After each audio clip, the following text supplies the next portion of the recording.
你有冇聽過一句嘢？比特幣每4年就會爆升一次。聽可能以為係網上吹水，但係你望真啲，2013年、2017年同埋2021年，每次比特幣嘅價格都升到好瘋狂，都咁啱係減半之後1年左右。2013嗰次由十幾蚊升到過千，17年嗰次仲誇張啦，由3位數升到2萬蚊。2021年直接衝上去7萬蚊美金，係咪真係咁啱？定係真係有一個隱藏嘅節奏喺入邊？你諗下，如果一個資產真係可以預測到周期，咁係咪真係話可以提早部署，唔使炒都可以安心持有呢？但係問題就係，所謂嘅4年周期係咪真係有呢件事呢？係咪真係有邏輯、有規律，定係一場大規模嘅集體心理遊戲呢？咁呢段片我哋就會由最基本一步步咁拆解，乜嘢比特幣減半 （halving）？點解減半係成件事嘅起因？4年周期背後有冇供應同需求嘅邏輯支持呢？歷史3次嘅循環係點樣運作？係咪真係咁準啊？同埋而家經濟環境咁唔同，仲有冇可能發生？仲會同你一齊分析一下心理學點樣影響價格，市場預期點樣形成 FOMO，仲會新出現嘅變數，例如 ETF 嘅通過啦、機構基金入場啦，會唔會令到成個周期都打亂晒呢？最後你就會明白，4年周期唔止係一個數字，佢係一種節奏。一個市場行為重複出現嘅節奏，你識得掌握就唔止係炒幣，而係睇得穿遊戲嘅規則。如果你第一次嚟，歡迎你嚟到區塊講解王。咁呢個頻道就用最簡單嘅廣東話嘅方法，幫你講清楚加密貨幣入邊最難搞嘅概念。咁首先，我哋要理解所謂嘅4年周期，第一步就要明白減半係啲乜嘢。比特幣本身就唔係公司出品嘅。冇 CEO，冇中央銀行控制，佢係靠一套公開寫好、冇人可以改嘅程式碼去運作嘅。而其中最緊要嘅設定咧，就係比特盾一生咧就只會有2100萬粒，唔會再多一粒噶啦。咁呢個數咧就唔係憑空講嘅，而係寫死咗喺個 code 入邊噶啦。咁究竟係點解咁重要咧？因為其實法定貨幣啦，例如美金啊、港幣，其實可以由政府不斷咁印。當有經濟危機嘅時候咧，政府可以量化寬鬆，或者我哋叫 quantitative easing，即係不停咁印錢，印得多，錢就會貶值。但比特幣嘅設計咧就要對抗呢種通脹，唔可以亂印。發行嘅節奏咧由數學同埋時間去決定。咁具體啲嚟講，每10分鐘全球嘅礦工就會一齊揾下一個區塊。當其中一個電腦成功解咗嗰條數學題咧，我哋叫 proof of work 啦，就可以將一個新嘅區塊加入區塊鏈入面，同時攞到一份獎勵，叫做 block reward。咁呢一個獎勵啦，係最初每個區塊50個比特幣。不過為咗控制供應量咧，比特幣設計咗一個減半嘅機制，每挖到21萬個區塊啦，大約每4年啦，block reward 咧就會自動減半一次。咁其實歷史上咧已經發生咗好幾次㗎啦，即係話每4年礦工所得到嘅新比特幣數量咧就會減半，咁挖礦嘅回報率自然少啦，咁供應咧就慢慢下降，咁通脹率咧都自然下降啦。大家想象一下，全世界得一間印銀紙嘅廠，而規定每4年咧就印得越嚟越少喎，最終就會停止㗎啦。咁喺咁嘅情況下面啦，如果全世界仲用呢種錢，咁你手上面持有嘅資產咧就會越嚟越稀有。咁比特幣嘅理念就係稀缺性同埋預期供應下降。咁我哋就會所謂等於一個長期價值上升啦。咁喺人類歷史上面啦，黃金係咁，鑽石係咁，古董係咁。咁比特幣都想做到呢個目標，但係唔靠任何政府，純粹咧咁靠數學，用數碼方式創造稀缺性。咁所謂4年周期啦，又係會點解出現嘅咧？其實背後嘅原理咧唔係迷信，係一套由供應變化引發市場連鎖反應嘅節奏嚟嘅。咁首先啦，當減半發生，代表生產量嘅比特幣數量突然減少一半，而礦工每挖一個區塊所用嘅成本啊、資源啊，例如電費、設備、人手冇變嘅，即係成本上升咗啦，但係收入就少咗嘅。咁喺咁嘅情況下，礦工要點做呢？佢哋就會選擇唔會賤賣佢哋手上嘅比特幣，即係等到價格上升先賣啦。咁喺市場上面流通供應咧，就進一步減少啦，造成一個供應收緊、賣壓降低嘅效果啦。咁同時啦，大戶、長期持有者 holder 都會知道減半會發生嘅，佢哋可能一早就買入部署咗，堆積咗佢哋嘅資產啦。再加上加密群組大量咁樣討論牛市即將來臨，慢慢係形成咗一個好關鍵嘅現象，就係市場預期先行啦。喺金融市場其實好常見嘅，只要夠多人相信某一件事會發生咧，佢又真係會發生噶啦。我可以想象下，一班人如果聽日會冇米賣，全部人咧今日衝出去掃晒啲米，所以結果係咩啊？真係冇晒貨咯。聽日本來冇事嘅，但結果咧就變咗真啦。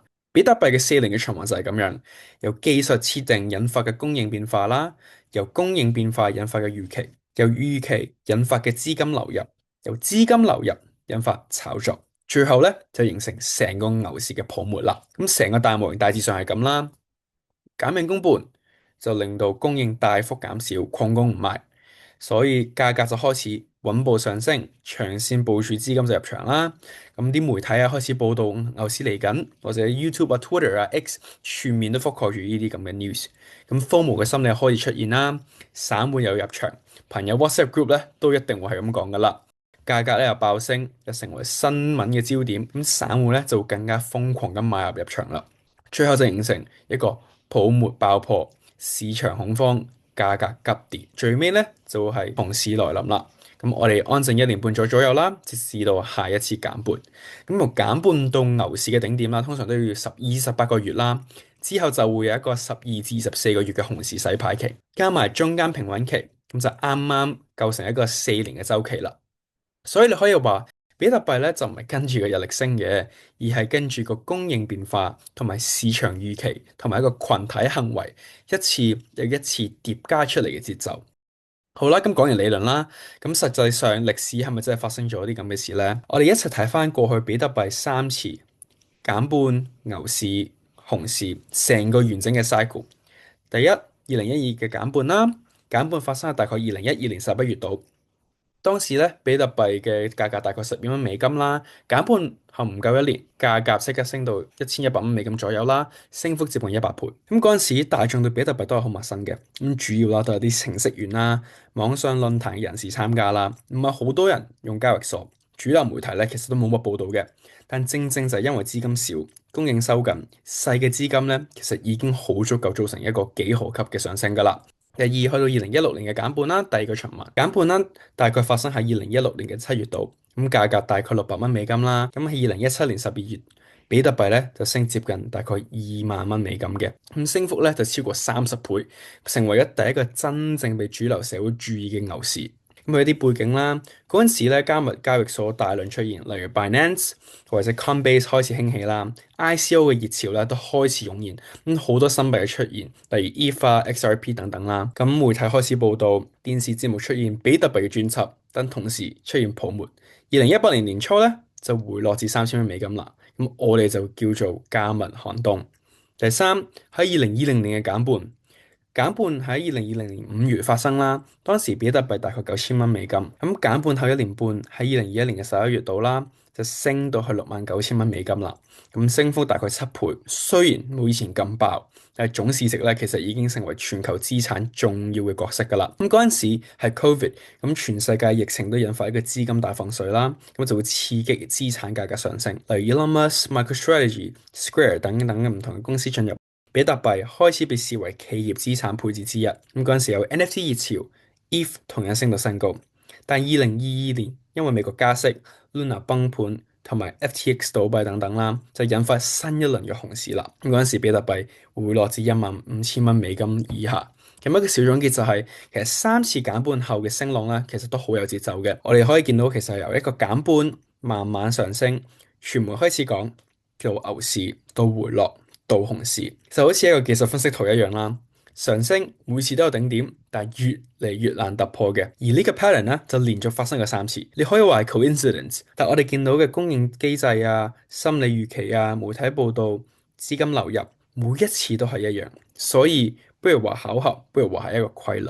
咁除咗技術上面嘅設定，心理因素咧都係好關鍵嘅。其實你諗下，其實係咪因為大家都會預期升，所以先會入場買，然後資金咧就推高個價格咧？咁呢個現象啦，喺傳統金融界會有個專有嘅名詞啦，就叫做 reflexivity 啦。咁即係市場參加者嘅信念會影響到佢哋嘅行為，而呢個行為反過嚟咧就會加強原本嘅信念啦。咁喺比特幣嘅世界入邊啦，呢種現象更加明顯，因為資訊傳播得更加快，加密市場24小時一年365日都運作，新聞、社交媒體、YouTube 一路洗版。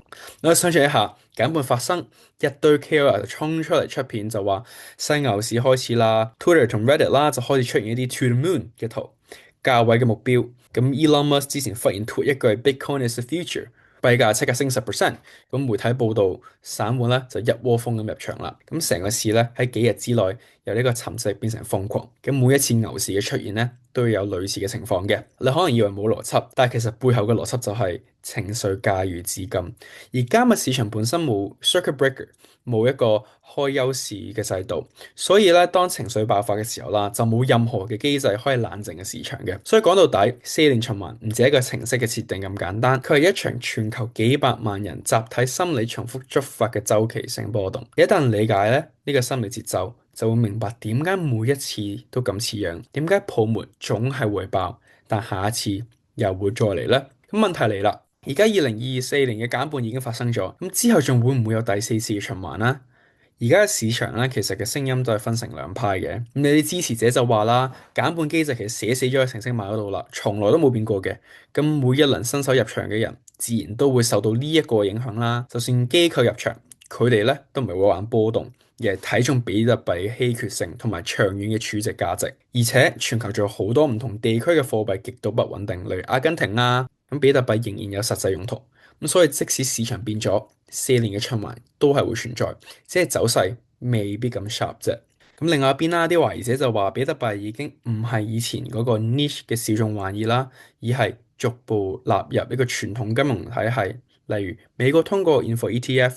大量嘅機構資金例如 BlackRock、Fidelity 去買入，導致市場嘅節奏咧由機構主導，唔再係純粹嘅社群炒作。咁全球嘅宏觀經濟啦因素變得更加重要，例如美國加息週期啦、通脹壓力啦、戰爭、政局不穩、經濟衰退，全部都會左右住加密市場嘅，尤其係機構嘅資金風險管理約束，唔會任意 FOMO 嘅。咁同時，市場嘅焦點咧都慢慢咁轉移去到一啲新興嘅 Layer One 嚟 Solana 啦，佢哋表現咧特別亮眼嘅。咁 Layer Two 嘅生態爆發啦，或者 AI、RWA 呢啲等等唔同嘅因素，咁投資者注意力分散，咁比特幣喺周期內嘅主導性可能就會減弱。咁但係總括嚟講，咁比特幣作為加密世界第一大資產，唯一供應完全固定嘅加密貨幣，仲有大量國家持有者、企業入場、跨境資金嘅轉移需求。就算個循環冇之前咁 sharp 咁明顯，但佢仍然都會喺成個 Web3 嘅市場扮演一個價值嘅角色。咁未來可能唔係4零1升咁簡單，而係慢慢轉向一個平穩上升、中途震盪嘅新模式。咁總結一下，比特幣4年週期並唔係魔法，佢背後咧係一個機制、一個心理反應同埋一個資訊嘅循環。我哋其實已經見證過3次，未來會唔會有第四次呢？就真係要睇下人性會唔會再一次重演啦。你又相唔相信比特幣會有週期？咁如果你中意呢啲深入但容易明嘅內容，就記得 like、subscribe 同留言話俾我知你最想學邊一方面啦。下一集再見，拜拜。